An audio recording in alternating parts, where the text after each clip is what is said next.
प्रणाम प्रणाम।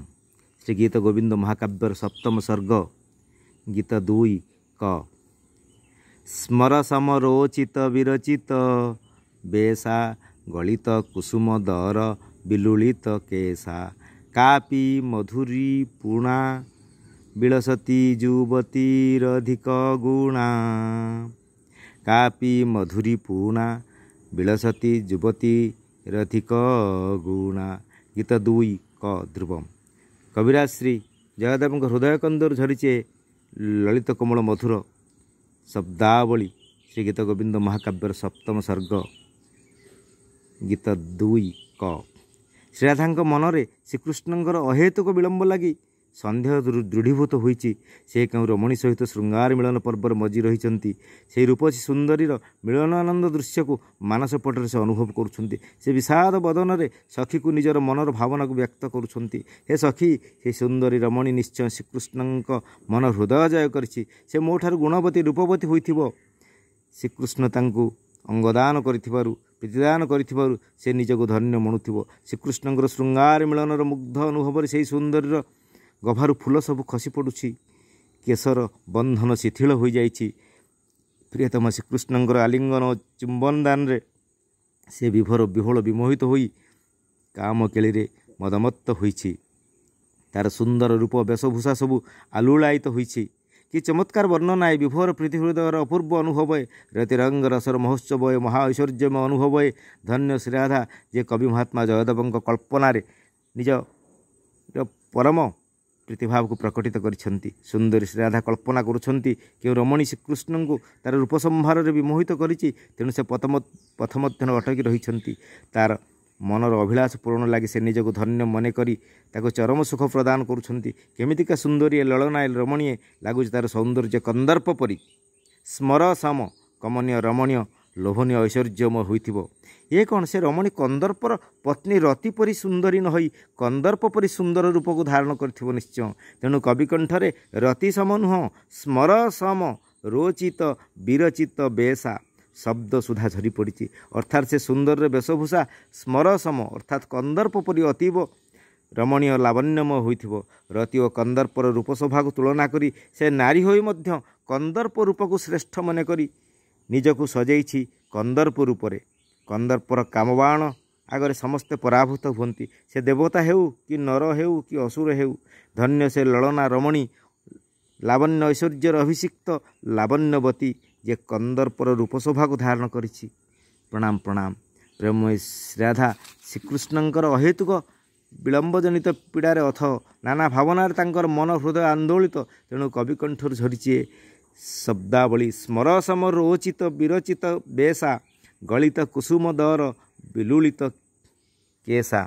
श्रीराधा मने मने कल्पना करुछन्ति पथ मध्य श्रीकृष्ण के रमणीर रमणीय रूपकांति मुग्ध होई ता सहित प्रीतिविलास मजी रहिछन्ति। सेही सुंदरी रमणीर रूपजस कंदर्प परी कमनीय कांतिमय लावण्यमय होइछि। मुरारी सहित रतिरास मग्न होई तार मुंडरू फूल सब खसी पड़िथिबो। तार केश अड़ुआ होइथिबो। से रमणी निश्चय मोठार अधिक रूपवती होइथिबो भाग्यवती होइथिबो। तार रूपकांति श्रीकृष्ण मुग्ध मोहित होई ता सहित प्रीति मिलन मग्न होइथिबे। प्रणाम प्रणाम। पद ख हरि परिरंभण बलित विकारा कूच कलशोपरी तरलित हार। ख श्रीराधा भावना को कवि कल्पना चमत्कार भाव में रूपायित करछन्ति। श्रीकृष्णंकर सहित प्रीति मिलनर मंत्रमुग्ध आनंद विहोल से रमणी निजको सौभाग्यवती बणिथिबो। श्रीकृष्ण प्रीति सुखरे से उचाटित उन्मना होइथिबो। तार तनु मन आत्मा तांको सहित मिलन काल से रमणी शरीर रोमांचित होइथिबो। श्रीकृष्णंकर नील सुंदर शरीर को आलिंगन करी तार अधर रे चुंबन दे से चरम आनंद लाभ करिथिबो। तार 2 कलश परी सुंदर सुठाम मांसल मनमुग्धकर स्तनमंडल उपरे ता कंठर हार लंबित होई पड़िथिबो। से तार सुषमा मंडल रे ସୌନ୍ଦର୍ଯ୍ୟ ବହୁଗୁଣିତ ହୋଇଥିବ, ତାର ସୁଷମା ମଣ୍ଡଳର ସୌନ୍ଦର୍ଯ୍ୟ ବହୁଗୁଣିତ ହୋଇଥିବ। ସେହି ସୌନ୍ଦର୍ଯ୍ୟରେ ଶ୍ରୀକୃଷ୍ଣ ମୁଗ୍ଧ ମୋହିତ ବଶୀଭୂତ ହୋଇ ତା ପାଖରେ ରହିଥିବେ, ତାକୁ ପ୍ରୀତିଦାନରେ ଧନ୍ୟ କରିଥିବେ। ପ୍ରଣାମ ପ୍ରଣାମ।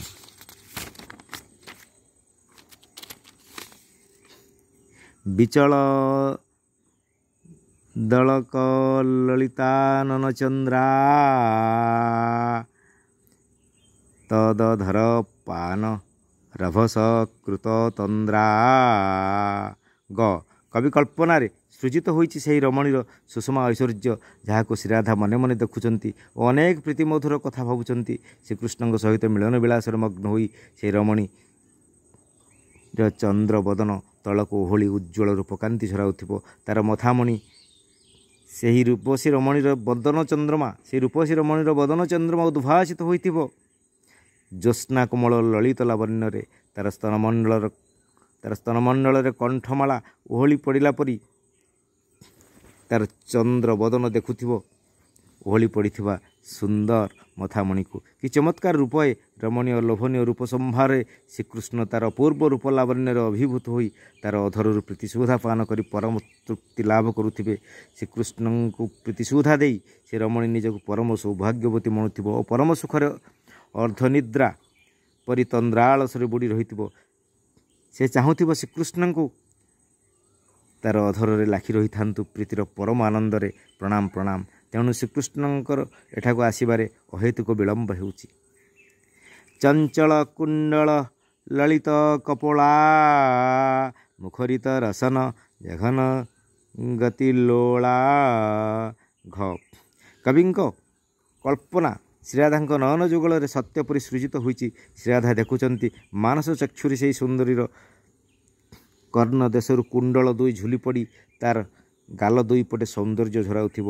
କୁଣ୍ଡଳ ଦ୍ୱୟ ମଧ୍ୟରେ ତାର ଗାଲ ଅତି ମନୋରମ ଦୃଶ୍ୟମାନ ହେଉଥିବ। ତାର କଣ୍ଠସ୍ୱର ମଧୁର ପ୍ରୀତି ଆହ୍ଲାଦିତ ହୋଇଥିବ। ତାର ଜିହ୍ୱାରେ ସେହି ମଧୁର ସ୍ୱର ପ୍ରକଟିତ ହେଉଥିବ। ତାର ଘନ ଜଘନ ଦୁଇ ମିଳନ କାଳରେ ଗତିଶୀଳ ହୋଇ ଶ୍ରୀକୃଷ୍ଣଙ୍କ ମନକୁ ବିମୋହିତ କରୁଥିବ। ତେଣୁ ଶ୍ରୀକୃଷ୍ଣ ସେହି ସୁନ୍ଦରର ପ୍ରୀତିବିଳାସରେ ମଗ୍ନ ହୋଇଥିବାରୁ ଏଠାକୁ ଆସିବାରେ ବିଳମ୍ବ ହେଉଛି। ପ୍ରଣାମ ପ୍ରଣାମ।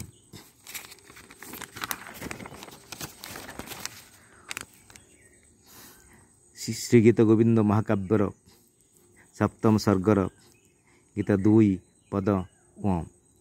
ଦ୍ୱୈତ ବିଲୋକିତ ଲଜ୍ଜିତ ହସିତା ବହୁବିଧ କୁଜିତ ରତିରସ ରସିତା। କବି ଶ୍ରୀ ଜୟଦେବଙ୍କ ହୃଦୟ କନ୍ଦର ଝରିଛେ ସୁଧା ଶବ୍ଦ ମଧୁର କୋମଳ ଶବ୍ଦାବଳୀ। ଶ୍ରୀଗୀତ ଗୋବିନ୍ଦ ମହାକାବ୍ୟର ସପ୍ତମ ସର୍ଗ ଗୀତ 2 ପଦ ରେ ସ୍ନିଗ୍ଧ କୋମଳ ନୀଳ ଐଶ୍ୱର୍ଯ୍ୟରେ ଉଦ୍ଭାସିତ ଶ୍ରୀକୃଷ୍ଣଙ୍କର କମନୀୟ ଶରୀର ସହିତ ପ୍ରୀତି ମିଳନରେ ମଗ୍ନ ହୋଇ ସେହି ସୁନ୍ଦରୀ ପରମ ସୁଖରେ ବିମୋହିତ ହୋଇଥିବ। ତାର ବଦନ ଚନ୍ଦ୍ରମା ଲଜ୍ଜାରେ ଅରୁଣ ରଙ୍ଗ ଧାରଣ କରିଥିବ। ତାର ଲାଲ ଅଧରରେ ସ୍ମିତ ହାସ୍ୟ ଝରି ପଡ଼ିଥିବ। ତାର ମୁଖମଣ୍ଡଳରେ ସୌନ୍ଦର୍ଯ୍ୟ ଦିବ୍ୟ ଦିବ୍ୟ ଦିଶୁଥିବ। ଅତୀବ ରମଣୀୟ ଓ ଲାବଣ୍ୟମୟ ଦୃଶ୍ୟମାନ ହେଉଥିବ।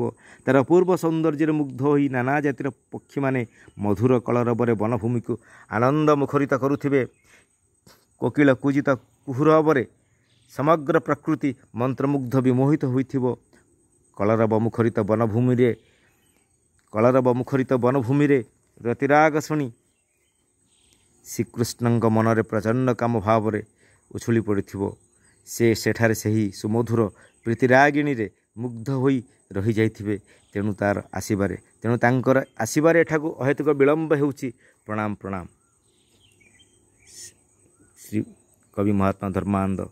ପ୍ରଣାମ।